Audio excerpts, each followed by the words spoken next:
Here in this video, we are going to discuss why 99.7% aspirants fail in IPMAT exam. Yes, this is a real figure of failure in IPMAT exam. अगर तुम मुझसे पूछोगे क्या IPMAT बहुत difficult है, मैं बोलूंगा नहीं, बिल्कुल भी डिफिकल्ट नहीं है। क्या IPMAT में बहुत सारे बच्चे फेल होते हैं? 99.7% बच्चे फेल होते हैं।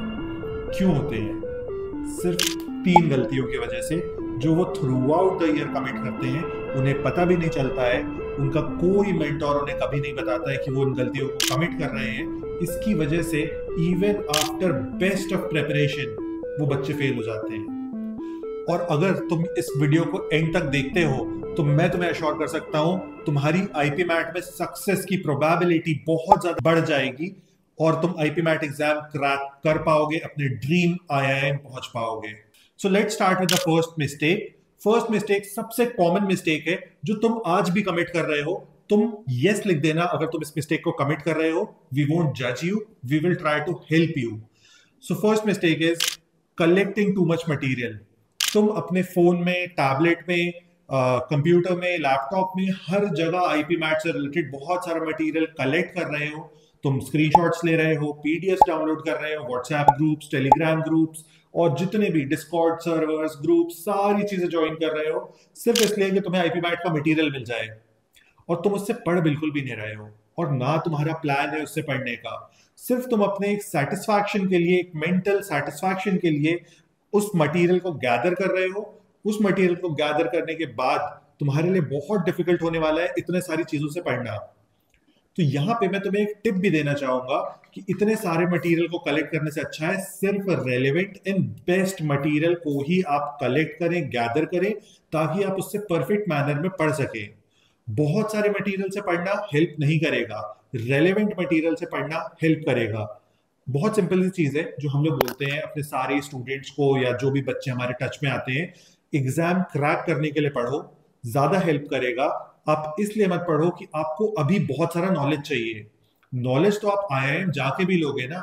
नॉलेज लेने का और देने का जो पर्पस है वो IIM में होगा, वो यहाँ पे एग्जाम के वक्त पे नहीं होने वाला है। तो जितना भी तुमने फालतू का मटेरियल क्लटर अपने पास रखा हुआ है उसको पूरा क्लियर करो।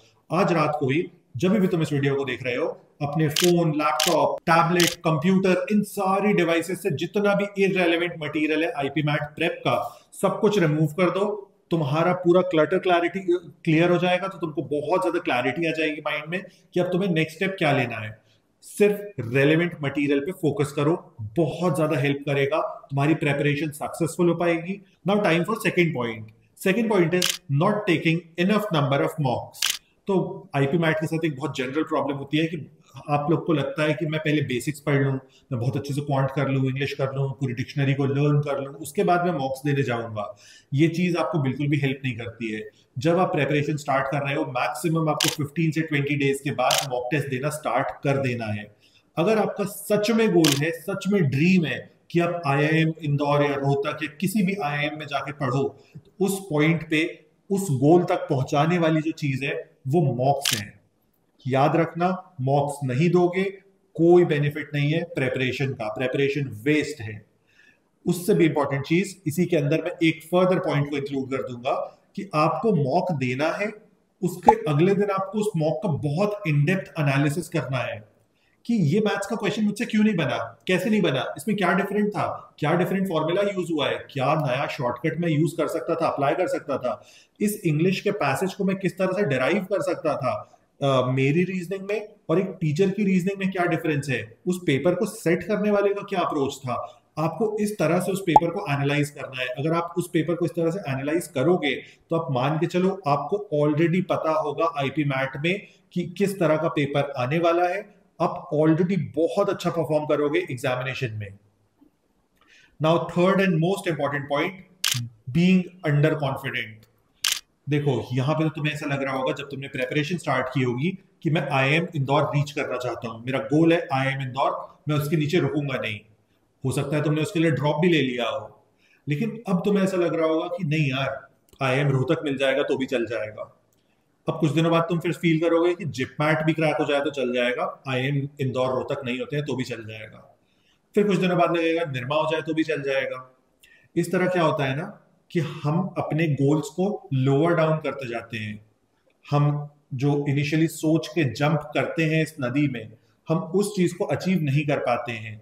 तो आप अगर फॉर रियल इस चीज को कर रहे हो तो आप 100% अवॉइड करो। आप याद करो कि आपने क्यों इस एग्जाम को देना प्लान किया था। एक बार आप उस चीज को याद करो, अपने गोल्स को रीइंस्टेट करो कि आपका रियल गोल क्या था। अभी भी आईपी मैट को 5 से 6 महीने बचे हुए हैं। आप आईएम इंदौर, रोहतक, जो भी ड्रीम आईआईएम है वहां पे रीच कर सकते हो। आपको बस बहुत ज्यादा कॉन्फिडेंट रहना है। आपको प्रेपरेशन पे बिल्कुल भी गिव अप नहीं करना है। आपको अपने मोमेंटम को लूज नहीं करना है। और अगर आप इसको एक बार कर लेते हो तो आपको कोई नहीं रोक सकता है आईआईएम रीच करने से। और मेरी कोई भी हेल्प चाहिए तो आप कमेंट्स में आ सकते हो या फिर इस नंबर पे रीच आउट कर सकते हो। मैं हमेशा अवेलेबल हूं आपको आंसर करने के लिए। मिलते हैं फिर।